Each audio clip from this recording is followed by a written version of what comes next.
In this countdown, I'll attempt to showcase what many believe to be true photographic evidence of the existence of ghosts. Most of the ghost photos in this list were taken before the age of digital cameras and Photoshop. They were shot on actual film stock and examined by experienced photographic experts. The photos were all found to be authentic, not manipulated in development. In the end, of course, the decision is up to you. Are these images real ghosts caught on camera, or just simple photo fakes? You decide.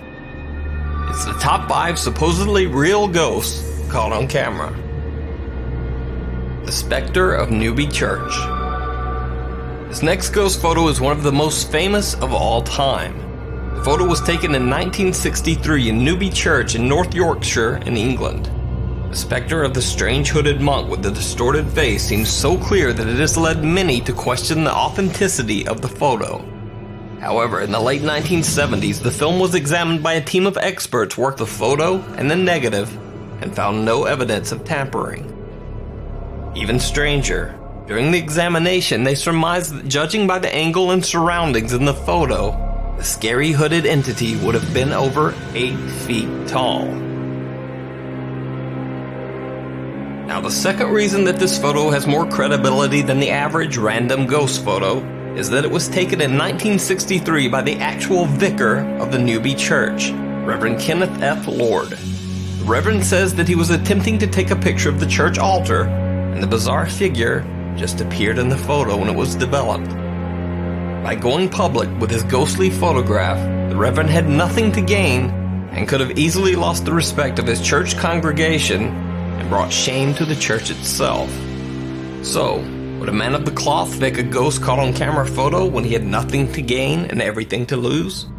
Let me know what you think down in the comments. The White Lady of Worsted. In 1975, Peter and Diane Berthelot visited the Worsted Church in North Norfolk in the UK. Diane took a seat amongst the empty pews to say a short prayer.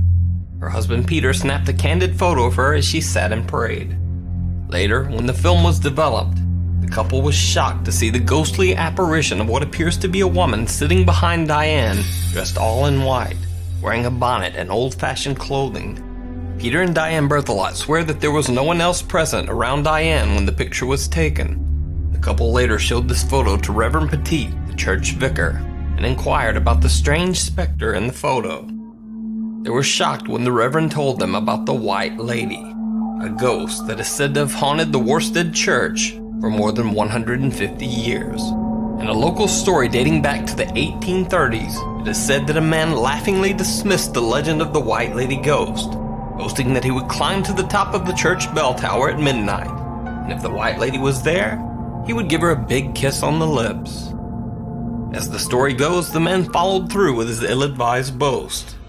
He did indeed climb the ladder to the Worsted Church bell tower at midnight.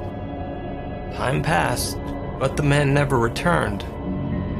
Finally, the man's friends ascended the bell tower stairs to check on him. What they found shocked them to the core.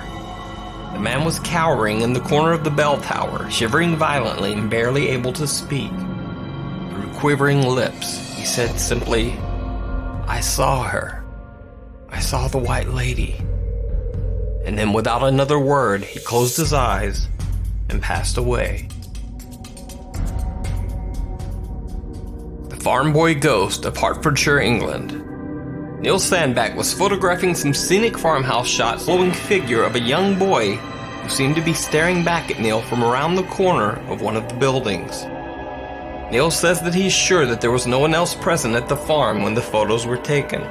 Now, Neil was not sure exactly what had appeared in his photo.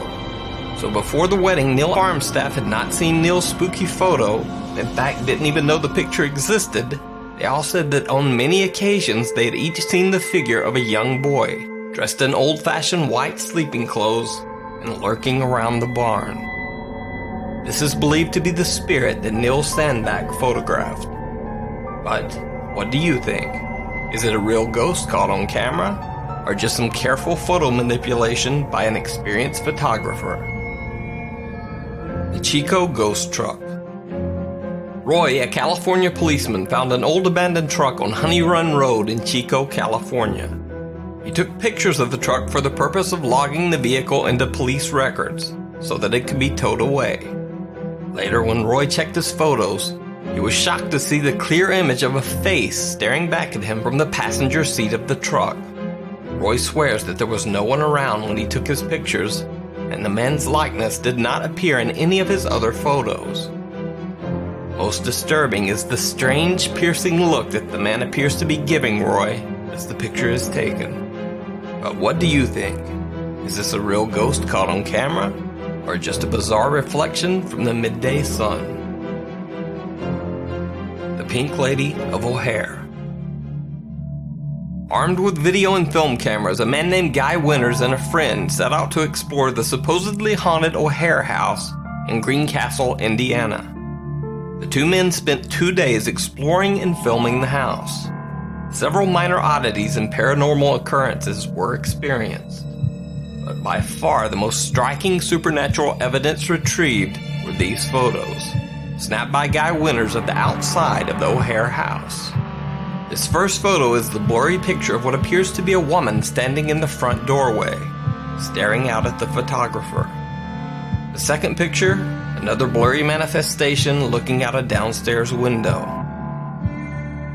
But what truly baffled paranormal researchers is this series of photos taken of an upstairs bedroom. It shows 3 photos of what has come to be called the Pink Lady of O'Hare House. Guy Winters did not see this apparition at the time and only found it later after the photos were developed.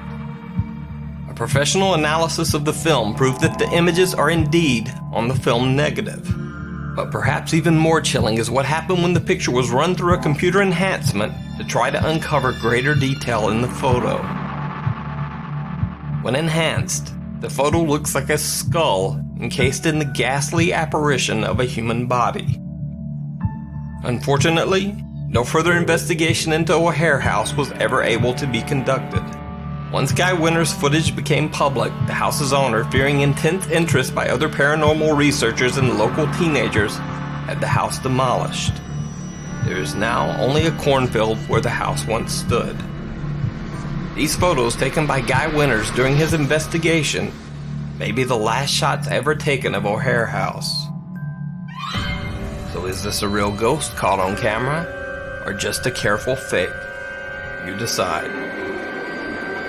So that's it. The top 5 scary and possibly real ghost pictures ever taken. Are they real, or are they fake? In the end, that's for you, the viewer, to decide.